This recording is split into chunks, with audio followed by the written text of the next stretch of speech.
আসসালামু আলাইকুম, কেমন আছেন আপনারা? আশা করি অনেক অনেক ভালো আছেন। আজকে 31তম বিসিএসের বাংলা অংশ নিয়ে আলোচনা করব। আশা করি পুরো ক্লাস জুড়ে আপনারা থাকবেন এবং ভালো লাগলে ক্লাসটি ভালো লাগলে লাইক এবং শেয়ার দিবেন ইনশাআল্লাহ। তো বাংলা গদ্যের জনক 1 নম্বর প্রশ্নে বলা হয়েছে বাংলা গদ্যের জনক কে?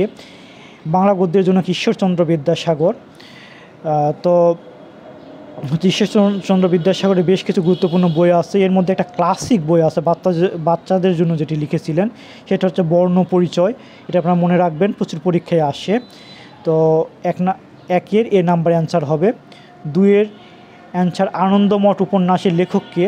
আনন্দমঠ উপন্যাসের লেখক হচ্ছে বঙ্কিমচন্দ্র চট্টোপাধ্যায়। তো অ্যান্সার হবে এ, আনন্দমঠ উপন্যাসটি বঙ্কিমচন্দ্র চট্টোপাধ্যায় লিখেছেন। এরপর 3 নম্বর প্রশ্ন, বিদ্রোহী কবিতা কোন কাব্যে অন্তর্ভুক্ত? তো বিদ্রোহী কবিতাটি হচ্ছে অগ্নিবীণা। 3 নম্বর অ্যান্সার কী হবে? অগ্নিবীণা কাব্যগ্রন্থে অন্তর্গত। ডি নাম্বার অ্যান্সার হবে অগ্নিবীণা।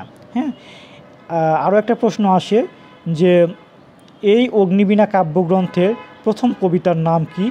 আপনারা মনে রাখবেন প্রলয় উল্লাস। প্রলয় উল্লাস হচ্ছে অগ্নিবীণা কাব্যগ্রন্থের প্রথম কবিতা। এরপর 4 নম্বর প্রশ্ন দেখেন যে তাম্বুলখানা গ্রামে জন্ম নিয়েছিলেন কোন কবি? তো তাম্বুলখানা গ্রামে জন্মগ্রহণ করেছিলেন কবি জসিমউদ্দিন। হ্যাঁ, ইনি হচ্ছে পল্লী কবি নামে পরিচিত। এ নাম্বার অ্যান্সার জসিমউদ্দিন। হ্যাঁ, জসিমউদ্দিনকে বর্তমান একটা উপাধি দেওয়া হয়েছে। এটা সাম্প্রতিক একটা প্রশ্ন। ওনাকে পল্লী সংস্কারক বা পল্লী রূপকার হিসাবে উপাধি দেওয়া হয়েছে। বর্তমান সরকার এটা উপাধি দিয়েছে, মনে রাখবেন আপনারা। তো আর একটা বিষয় হচ্ছে জসিমউদ্দিন 1903 সালে জন্মগ্রহণ করেছেন। জন্মসাল অনেক সময় আসে, আপনারা মনে রাখবেন। হ্যাঁ, তো এরপর দেখেন যে ছিন্নপত্র এর অধিকাংশ পত্র কাকে উদ্দেশ্য করে লেখা? ছিন্নপত্র এর অধিকাংশ হচ্ছে পত্র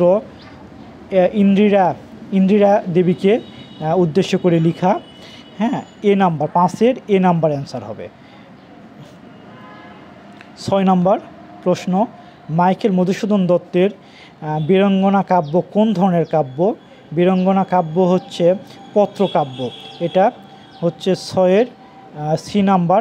এখানে 11টি মোট পত্র দ্বারা পত্র মিলে একটা কাব্যগ্রন্থ রচনা করেছিলেন মাইকেল মধুসূদন দত্ত।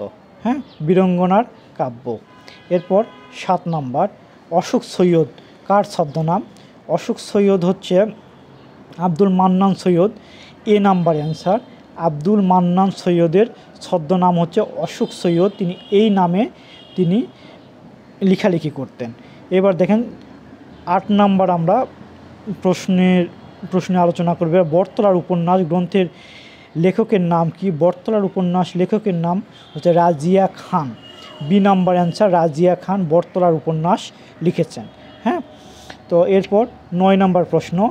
9 নাম্বার প্রশ্ন হচ্ছে 9 নাম্বার প্রশ্নে কি আছে যে 9 নাম্বার হচ্ছে অধ্যাপক আহমদ শরীফের মৃত্যু কোনটি? এটা হচ্ছে 1999 সাল। 1999 সাল সি নাম্বার অ্যান্সার হবে। অধ্যাপক আহমদ শরীফের মৃত্যু সন। ইনি খুবই বিখ্যাত একজন লেখক। হ্যাঁ, ইনার বেশ কিছু বই কিছু রিসেন্ট পরীক্ষাগুলোতে আসতেছে। তো আপনারা ইনার সম্পর্কে যাবতীয় তথ্যগুলো পড়ে নেবেন।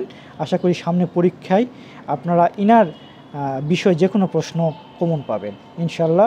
আশা করি ক্লাসটি ভালো লেগেছে। ভালো লাগলে শেয়ার দিবেন এবং লাইক দিবেন এবং কমেন্ট করবেন।